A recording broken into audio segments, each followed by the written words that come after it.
Hola chicos, Profesor Street aquí con otro video. Este es sobre capítulo número 3, paso número 1, los adjetivos y los pronombres posesivos. Professor Street here with another video coming from me from the last chapter, guys. We're almost at the end, guys. You've been working really hard. This is with adjectives and possessive adjectives and possessive pronouns. You'll see as we're drawing connections and understanding concepts, this concepts exist in English, so the more we can relate, the better we're going to be. Well, let's get right to it. We know we want to dive in interactively instead of me teaching at you. Just work with me here. Go with this, with the context with me. Really try to get in and dig and understand it here. So what do we got? Look, we got a kid with some animals, maybe some pets. You guys got a lot of pets.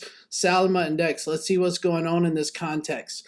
Salma dice, tu familia tiene muchas mascotas, ¿verdad? We saw that from last week, our tag questions, right? Sí, mira esta foto. Aquí está mi hermanito con sus perros. ¿Qué foto más divertida? ¿De quién son el gato y el pájaro?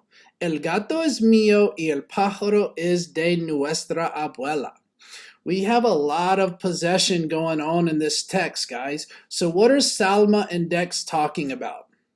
That's right, they're talking about animals, mascotas, pets, right? Which pets belong to Dex? Look, listen what we're doing. Possessive adjectives, so things that show possession. My shirt, your bag, your dog, your cat, etc. So which pets belong to Dex, right? So Dex say it's my brother con sus perros, right? Sus perros, his dogs, right? We'll see why this is sus in a little while and not su, but we'll explain that a little bit later. So which one belongs to Dex? We just figured that out. To his grandmother, right? El gato es mío. So Dex says el gato es mío. The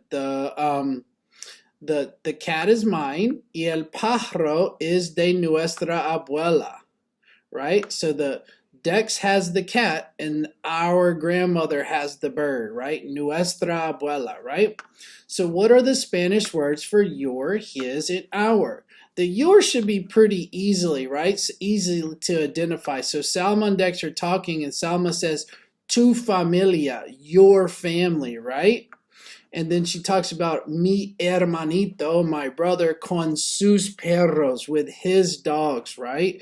What about our? This one also should be easy because it looks like nosotros. It's familiar, related, a word derivative of nosotros. So nuestra abuela, right? Brother and sister share a grandparent, nuestra abuela. And what about mine and my, right? So mi gato, right? So el gato is mío, that's mine, right? The dog's mine. Mi hermanito, my, right? Possessive adjective. My brother, but the cat is mine, so that's a possessive pronoun, right? Okay, let's get right into it then, chicos. I think these are on pages, guys. I would use the table of contents, but I think collectively I'm coming to you from chapter 3, pages 97, the vocab 100, and 101 for the actual grammar. This kind of mixes vocab and grammar together, but you'll see as we keep going. Okay, so paso uno, gramática A, los adjetivos y pronombres posesivos, right? So we're starting right away with possessive adjectives, right? My, your, right? So mi or mis, tu or tus, su or sus, nuestro, nuestras, vuestro, vuestra, su y su, right? Just like this works just like in English for the most part, except for one or two little things. So possessive adjectives are words like my, his, our that indicate possession, right? So aquí está mi hermanito con sus perros. Here's my brother with his dogs, right? Possessive adjectives are placed in front of nouns and match these in number and gender, right? Mis perros, my dogs. If I have just one like we have at our house, mi perro, right? Two of the possessive adjectives, nuestro, vuestro, must match in gender and number. So nuestros gatos, right? Pero Nuestras amigas, our friends, right? And Spanish has several equivalents for your because él, ella, usted, right? So we need to remember that, right? We can show a little bit more specificity as we go on. I'll show you how to do that. So Spanish has several equivalents for your to refer to a friend or family member, informal, tu or tus, to refer to a stranger, older, someone with authority, su, etc. When it refers to one or more people, right? Su for Latin America, basically everywhere else except for Spain, vuestro and vuestra, right? Okay. So su also has several meanings, right? So your, his, her, its, their. When the context is not clear, we replace su with the phrase, right? Since it can be so many people, instead of su casa, before we introduce who su is, right? Enrique and Alicia viven in Georgia. Su casa su casa está in Georgia, right? And we could say the house of who, right? La casa de él, right? La casa de Enrique está en Atlanta. La casa de ella está en Augusta, right? So we think from the context that they could both live together, right? But that's not true, right? La casa de él, the house of him, is in Atlanta. La casa de ella is in Augusta, right? So this is something where you think about it actually in when you're writing and creating this. When you're writing, you're going to write. Anytime you're tempted to write a parentheses, you could say, hold on, how can I rephrase this, right? La camisa del profesor, right? El teléfono del profesor, right? La botella del profesor, right? Exactly. Okay, so again, we have our possessive adjectives. These are adjectives, so they modify nouns, right? My friend, your sister, his or her uncle, right? Our friend, your plate, right, etc. Okay, adjectives, possessive adjectives. Once we've established ownership of something, then we can use pronouns, right? They take the place of nouns.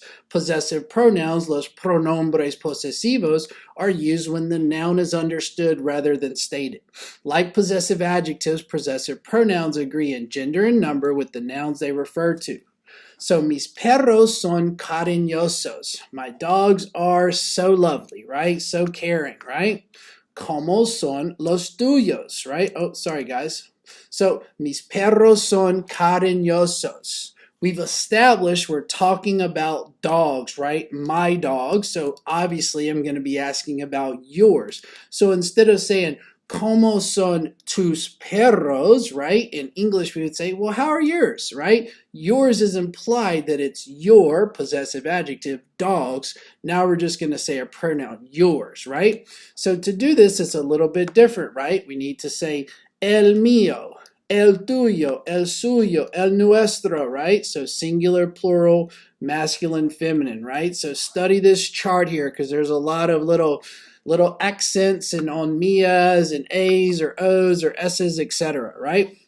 We're going to practice here in just a little bit as well. So remember, all right.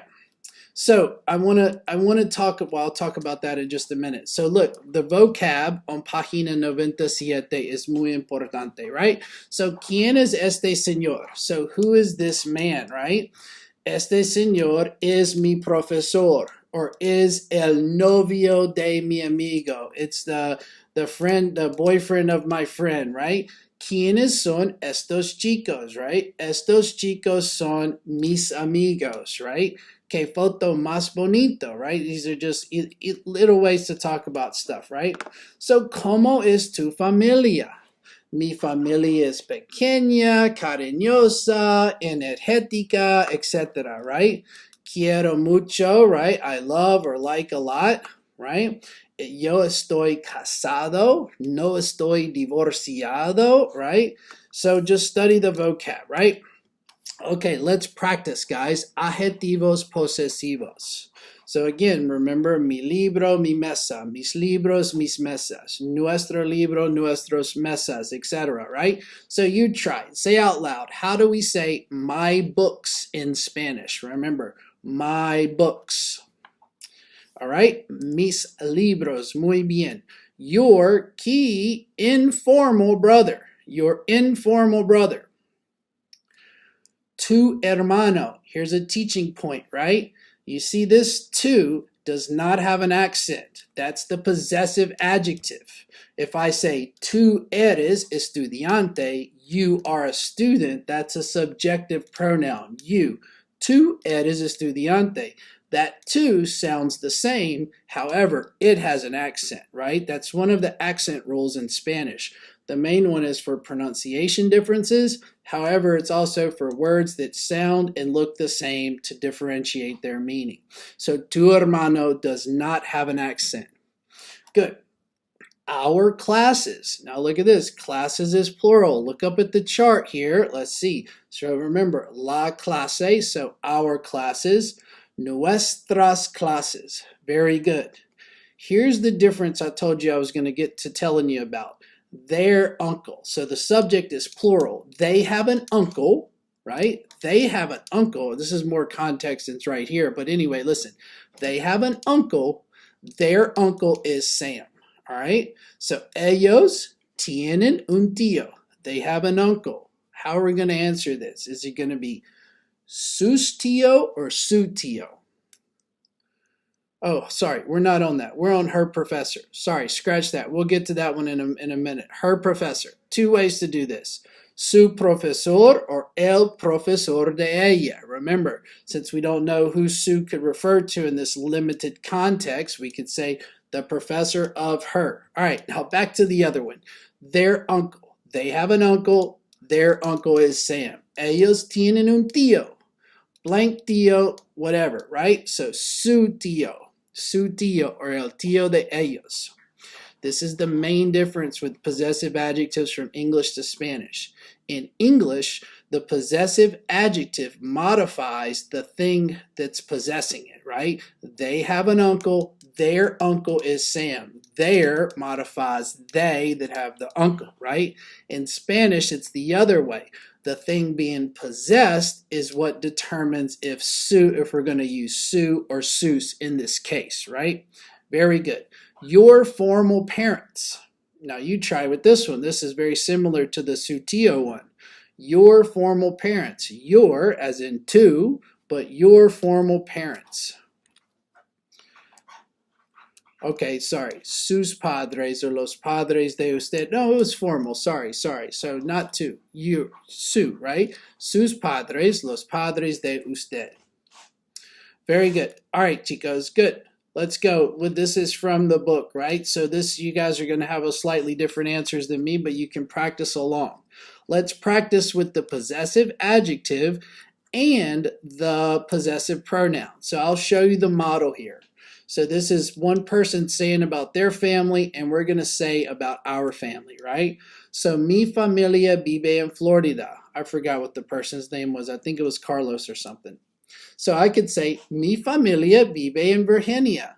La mía vive en Virginia. Now I wouldn't say both of these things. I'm just showing you the two ways. My family, possessive adjective, lives in Virginia. Mine lives in Virginia. Right? So mine, I don't need to say mi familia. La mía is my family. Good. You try. Nuestra familia es grande y unida. So how would we say this? Nuestra familia es pequeña for me, right? Yours may be large or small or in the middle. La nuestra es pequeña. Our family, possessive adjective, versus ours, possessive pronoun, right? Es pequeña. Very good. Nuestros abuelos viven muy cerca, right? Our grandparents live very close. Not for me. Nuestros abuelos viven lejos. Los nuestros, ours, viven lejos. Very good. Mis tíos tienen un gato y tres pájaros. All right, you try. Say it out loud. Mi mejor, oh, did I skip one? I guess I did. No, I didn't. Mi mejor amigo tiene 40 años. El mío tiene 40 años. My best friend, possessive adjective, versus mine, right? Here we go. Mis tíos tienen un gato y tres pájaros. Mis tíos tienen un perro. Los míos tienen un perro. Mi prima preferida se llama Lidia y está casada.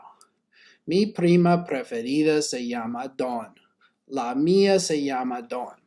So remember, possessive adjectives are adjectives that go in front and must show possession of something, right?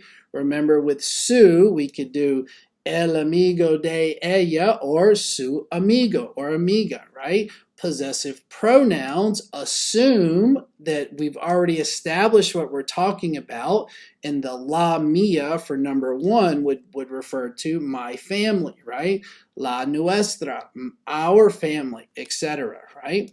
So keep working with this, keep reviewing the vocab and the grammar. Most importantly, keep saying things aloud and try to find connections among the patterns and categories that we've been working in. Trust me, guys, this is going to help you way more than just trying to remember a bunch of rules. Say things out loud, make connections. Our brains organize information in categories and concepts, right? The more we can feed it information that way, the more we'll retain it. Good job, guys. You're going strong, and let me know if you have any questions. Hasta luego. Ciao.